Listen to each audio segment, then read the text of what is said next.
السلام علیکم ورحمۃ اللہ۔ عزیز طلبہ و طالبات، آج ہم سر سید احمد خان کے حالات زندگی، ان کے ادبی کارنامے اور اسلوب تحریر وغیرہ کے متعلق پڑھ رہے ہیں۔ سر سید احمد خان 1817 میں دلی میں پیدا ہوئے۔ ان کے والد میر تقی قناعت پسند، پرہیزگار، نیک سیرت اور متقی بزرگ تھے۔ ان کی والدہ بھی نہایت نیک سیرت، روشن دماغ اور پڑھی لکھی خاتون تھیں، اس لیے انہوں نے سر سید کی تعلیم و تربیت کا انتظام اچھی طرح کیا۔ سر سید مغلوں کے زمانے میں ہندوستان آئے تھے اور اسی وقت شاہی دربار میں رسائی ہو گئی، جس کا سلسلہ عالمگیر تک قائم رہا۔ سر سید کی ابتدائی تعلیم دستور زمانہ کے مطابق گھر پر ہی ہوئی۔ قرآن مجید کے بعد فارسی اور عربی پڑھی، پھر صرف و نحو، منطق، فلسفہ وغیرہ میں مہارت حاصل کی۔ اس کے علاوہ وہ علم فقہ، حدیث اور قرآن پاک کے اعلیٰ تعلیم حاصل کی۔ والد کے انتقال کے بعد سے ہی شاہی قلعہ سے ملنے والی تنخواہ بند ہو گئی، اس لیے سر سید کو نوکری کا خیال پیدا ہوا۔ سر سید کے خالو مولوی خلیل اللہ اس وقت دہلی میں صدر امین تھے۔ انہوں نے 1838 میں سر سید کو اپنی کچہری میں مقرر کیا تھا۔ پھر فروری 1939 میں آگرہ میں کمشنر کے دفتر میں نائب منشی ہو گئے، وہیں منصبی کا امتحان پاس کیا۔ دسمبر 1841 میں منصب مقرر ہو گئے۔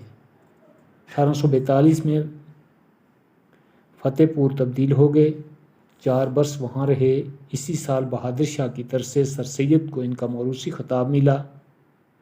1846 میں دلی میں تبدیل ہو گئے اور 1855 میں بجنور منتقل ہو گئے۔ ابھی وہیں تھے کہ 1857 کا غدر ہو گیا، جو کہ مسلمانوں کے لیے انتہائی تباہ کن ثابت ہوا۔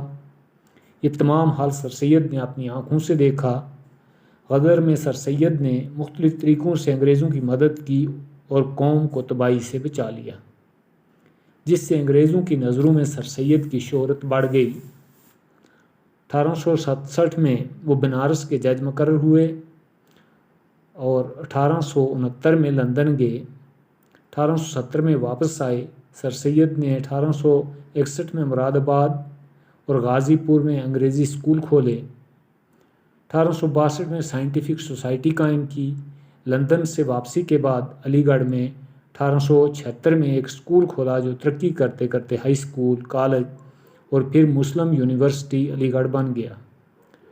1878 میں سر سید نے پینشن لے لی اور اس کے بعد ساری عمر قوم، ملک اور زبان و ادب کی خدمت میں گزاری، لیکن زیادہ وقت کالج کی خدمت میں صرف ہوا۔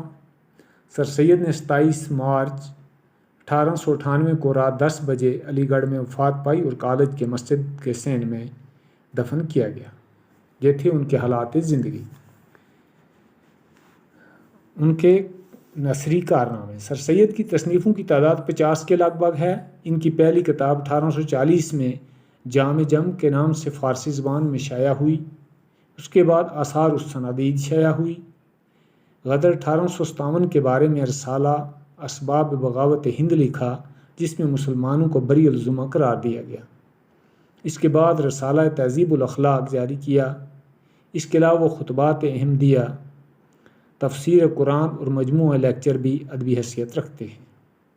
اردو نثر میں سر سید پہلے فرد ہیں جنہوں نے تاریخی، تخلیقی، مذہبی، تعلیمی، سیاسی، اقتصادی اور اصلاحی مضامین کو مہارت فن کے ساتھ بیان کیا ہے۔ ان کا اسلوب تحریر۔ سر سید احمد خان بہت بڑی شخصیت اور کردار کے مالک تھے۔ ان کی ساری زندگی قوم کی اصلاح اور خدمت ہے۔ دنیا کے تمام بڑے بڑے آدمیوں کی طرح ان کے اندر بھی مقناطیسی کشش تھی، جو شدید مخالفوں کے باوجود لوگوں کے دلوں کو مسخر کر لیتی تھی۔ وہ ایک زبردست مصنف، بلند خیال، مفکر، جلیل القدر، مصلحہ اور جوش مند مدبر تھے۔ سر سید کا طرز تحریر سادہ اور واضح اور پرزور تھا۔ انہوں نے اپنی ضمیر کی باتوں کو طریقے سے دوستوں تک پہنچایا۔ سر سید احمد خان نے کام کی باتیں کام کی زبان میں لکھنی سکھائیں۔ قوت بیانی نے سر سید کو دوسرے اصحاب سے ممتاز کرتی ہیں۔ سر سید کی انشا درازی بے مثال ہے۔ اسلوب بیاں اور زبان میں سلاست اور روانی، عبارت میں دلکشی پرنگینی، الفاظ میں تراش خراش پائی جاتی ہے۔ اصلاحی کارناموں کے علاوہ اردو زبان اور ادب پر بھی سر سید کا مستقل احسان ہے۔ سر سید پہلے شخص ہیں جنہوں نے اردو شعر میں مضامین کو سادگی اور متانت کے ساتھ شروع کیا۔ سر سید کی عبارت عام طور پر تشبیہات و استعارات، ثنایا اور بدایہ سے پاک ہے۔ کہیں بزلہ سنجی اور شگفتگی بھی پائی جاتی ہے۔ منظر اور موقع کی تصویر الفاظ میں نہایت خوبی کے ساتھ کھینچی ہے۔ البتہ کسی جگہ عبارت بے لطف اور ناہموار ہے۔ عبارت کبھی کبھی گلابی اردو کا مزہ دیتی ہے۔ جوش اصلاح اور اظہار خیال میں سر سید نے آزادانہ طور پر کام کیا ہے۔ تہذیب الاخلاق کے اجراء سے سر سید نے اردو زبان و ادب کے لیے سلیس اور عام فہم اردو کا ذخیرہ جمع کر دیا۔ سر سید کا سب سے بڑا کارنامہ علی گڑھ کالج کا قیام ہے۔ سچائی، بے باکی، سادگی، شوخ بیانی اور برمحل استعارات سر سید کی تحریر کے خاص جوہر ہیں۔ قوم اور ملک کے علاوہ اردو زبان و ادب پر سر سید کے بے شمار احسانات ہیں۔ علی گڑھ مسلم یونیورسٹی کے قیام اور مسلمانوں کو انگریزی تعلیم پر راغب کرنے کی خاطر سر سید احمد خان ہمیشہ کے لیے یاد رکھے جائیں گے۔